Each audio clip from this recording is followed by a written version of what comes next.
এর আগের পর্বে আমরা শুনিয়েছি সঞ্জয় রাজা ধৃতরাষ্ট্রকে শ্রীকৃষ্ণের মাহাত্ম্য বর্ণনা করছেন। আজকের পর্বে কৌরবদের সভায় দূত হয়ে যাওয়ার জন্য শ্রীকৃষ্ণ ও যুধিষ্ঠিরের কথোপকথন। বৈশম্পায়ন বললেন, সঞ্জয় চলে যাবার পর রাজা যুধিষ্ঠির যদুশ্রেষ্ঠ ভগবান শ্রীকৃষ্ণকে বললেন, মিত্রবৎসল শ্রীকৃষ্ণ, আপনি ছাড়া এমন কেউ দেখছি না যে আমাকে এই বিপদ থেকে রক্ষা করবে। আপনার জন্যই আমি নিশ্চিন্ত হয়েছি এবং দুর্যোধনের কাছে রাজ্য ফিরে চাইছি। শ্রীকৃষ্ণ বললেন, রাজন, আমি আপনার সেবায় উপস্থিত। আপনি যা কিছু বলতে চান বলুন, আপনি যা বলবেন আমি সব পূর্ণ করব। যুধিষ্ঠির বলেন, রাজা ধৃতরাষ্ট্র এবং তার পুত্ররা যা করতে চান তা আপনি শুনেছেন। সঞ্জয় আমাদের যা বলেছেন সেসব ওদেরই মত, কারণ দূত তার প্রভুর কথাই বলে। সে অন্য কথা বললে প্রাণদণ্ডের ভাগী হয়।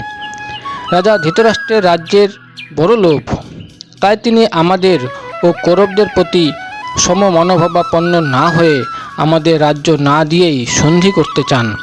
আমি তো এই ভেবেই তার নির্দেশে 12 বৎসর বনে এবং 1 বৎসর অজ্ঞাতবাস করলাম যে তিনি তার বাক্য রক্ষা করবেন।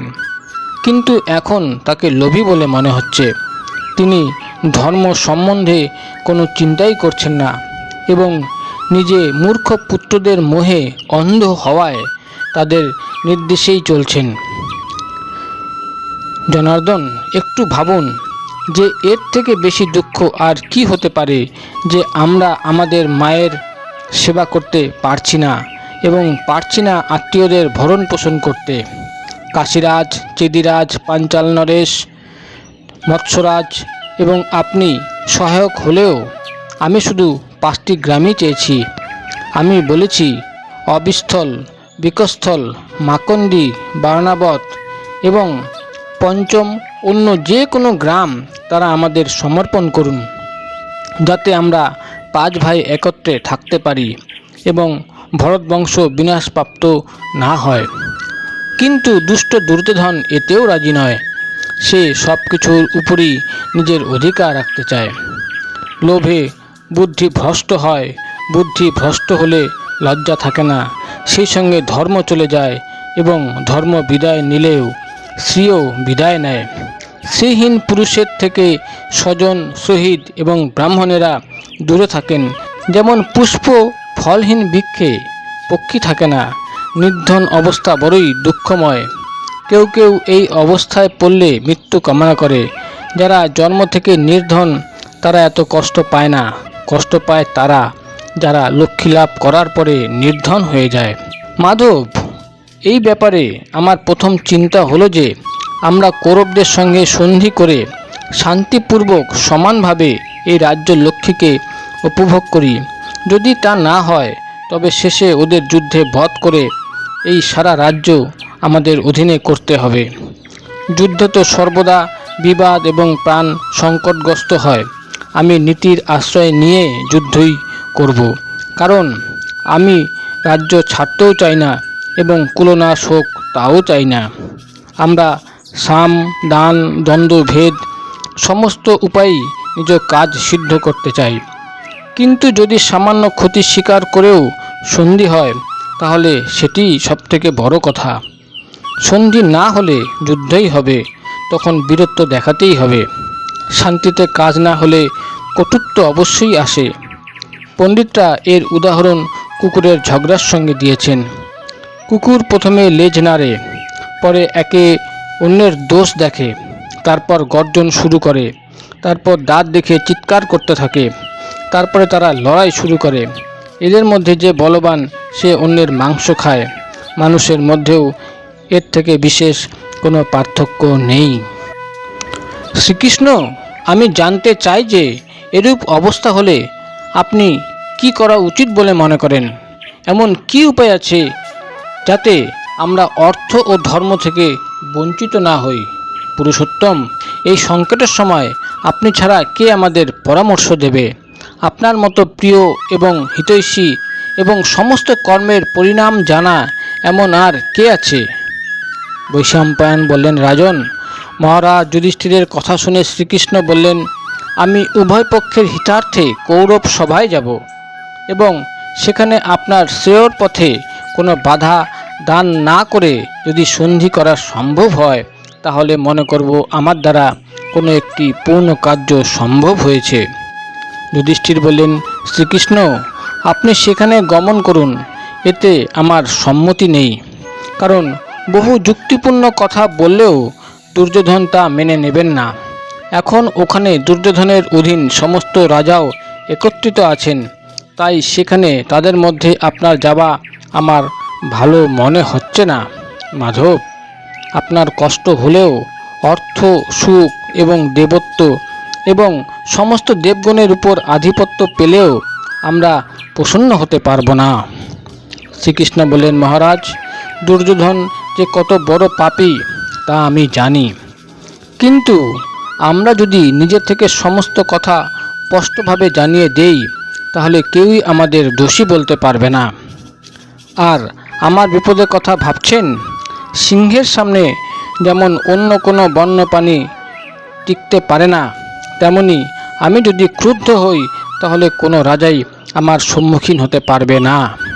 সুতরাং ওখানে যাওয়া আমার পক্ষে কোনো প্রকারেই নিরর্থক নয়।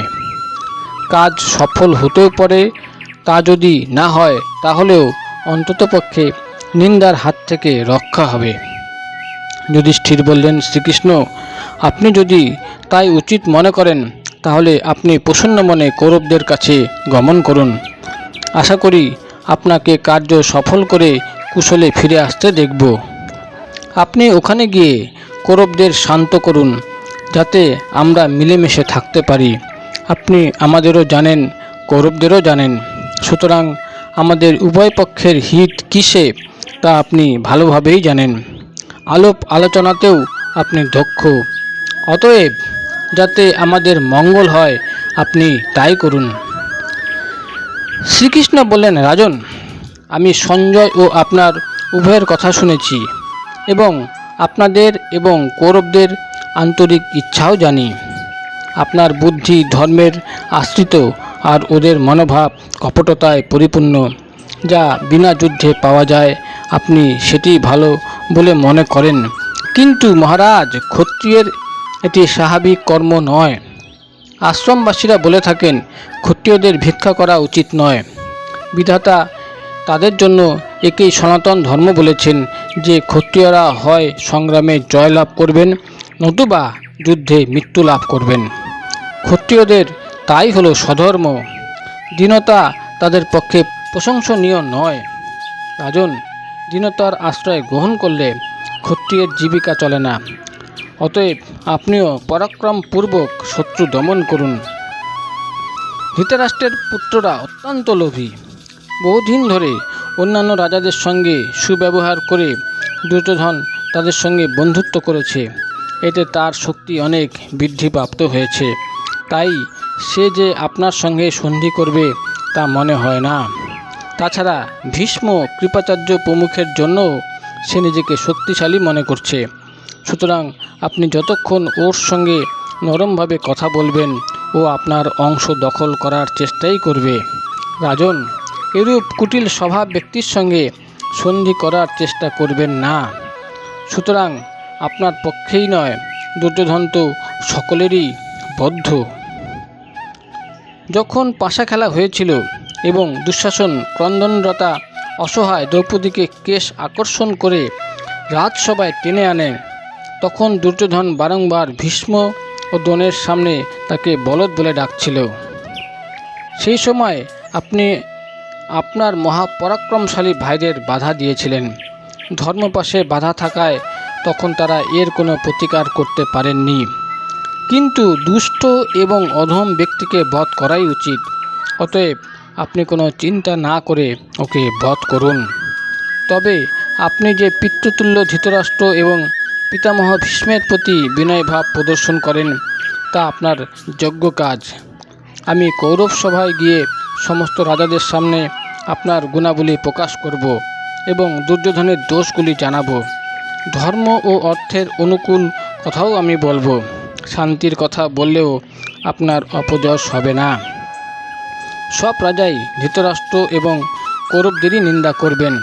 আমি কৌরবদের কাছে গিয়ে এমনভাবে সন্ধির কথা বলবো যাতে আপনার স্বার্থ সাধনে কোনো ত্রুটি না থাকে। তাছাড়া আমি ওদের গতিবিধিও জেনে নেব। আমার তো মনে হয় শত্রুদের সঙ্গে আমাদের যুদ্ধই হবে। আমি সেরকম লক্ষণই দেখছি। অতএব আপনারা সব বীররা একত্র হয়ে শস্ত্র, যন্ত্র, কবচ, রথ, হাতি এবং ঘোড়া প্রস্তুত করুন। তাছাড়া যুদ্ধ উপযোগী সমস্ত সামগ্রীও একত্রিত করুন। এটা জেনে রাখুন, যতক্ষণ দুর্যোধন জীবিত থাকবে কোনোভাবেই আপনাদের কিছু দেবে না।